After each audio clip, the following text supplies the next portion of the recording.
நெல்லை மாவட்டம் தாமிரபரணியில் வெள்ளப்பெருக்கு ஏற்பட்டுள்ள நிலையில் குறுக்குத்துறை முருகன் கோயில் படித்துறை முழுவதும் மூழ்கியுள்ளது. கூடுதல் விவரங்களை வழங்குவதற்காக செய்தியாளர் திரவிய சம்பத் இணைகிறார்.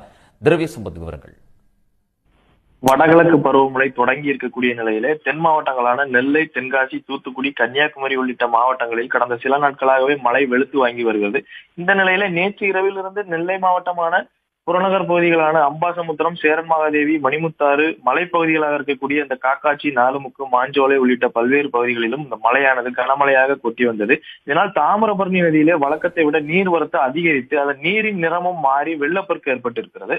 இதனால் சுற்றுலா தலமாக இருக்கக்கூடிய இந்த மணிமுத்தாறு அருவியிலும் இன்று 5வது நாளாக சுற்றுலா பயணிகள் குளிப்பதற்கு தடை விதிக்கப்பட்டிருக்கக்கூடிய நிலை இருக்கிறது. அதனைத் தொடர்ந்து நெல்லை நகர் பகுதியிலே தாமிரபரணி நதியின் அருகே அமைந்திருக்கக்கூடிய இந்த பழமை வாய்ந்த குறுக்குத்துறை முருகன் கோவில் படித்துறை முழுவதும் தற்பொழுது வெள்ளப்பெருக்கு ஏற்பட்டிருக்கிறது. அந்த படித்துறை முழுவதும் மூழ்கி இருக்கக்கூடிய ஒரு நிலையை நாம் பார்க்க முடிகிறது. இதனைத் தொடர்ந்து தாமிரபரணி நதியிலேயே இந்த கோயில் இருப்பதால் அதன் வளாகம் முழுவதுமே தண்ணீர் சூழ்ந்து இருக்கக்கூடிய நிலையும் பார்க்க முடிகிறது.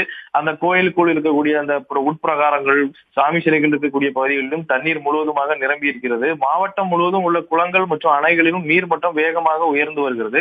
மாவட்ட நிர்வாகம் சார்பிலும் பல்வேறு பகுதிகளில் கண்காணிப்பு ஏற்பாடுகள் மற்றும் தாமிரபரணி நதியில இறங்கக்கூடாது எனவும் எச்சரிக்கை விடுக்கப்பட்டிருக்கிறது. இந்த நிலையில நேற்று இரவு முதல் இன்று காலை வரை பெய்த ஒரு மழையானது நாலுமுக்கு பகுதியில 256 மில்லிமீட்டர் அளவிற்கு மழை பதிவாகி இருக்கிறது. அதனைத் தொடர்ந்து காலை முழுவதும் மழையானது இல்லாத ஒரு சூழ்நிலை இருக்கிறது. இந்த நிலையில பல்வேறு பகுதிகளில் நீரானது தேங்கி இருக்கக்கூடிய ஒரு நிலையும் பார்க்க முடிகிறது.